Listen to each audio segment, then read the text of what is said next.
Walang nanonood sa'yo? Walang nag-share ng mga post mo? Konti lang ang viewers mo sa tuwing nagde-live ka? Hindi ka sinusuportahan ng mga kamag-anak mo? Kaibigan mo? Kakilala mo? Kapitbahay mo? Pinagtatawanan ka dahil sa pag-reveals mo? Pinagtatawanan ka dahil sa paggawa mo ng mga content? Ito ang tatandaan mo. Huwag kang huminto. Huwag kang susuko. Huwag kang papaapekto sa sasabihin ng ibang tao tungkol sa'yo.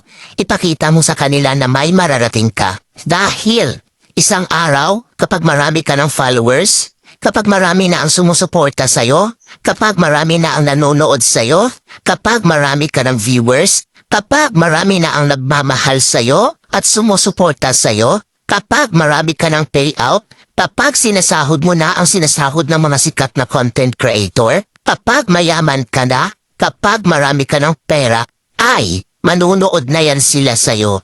Sila na ang kusang lalap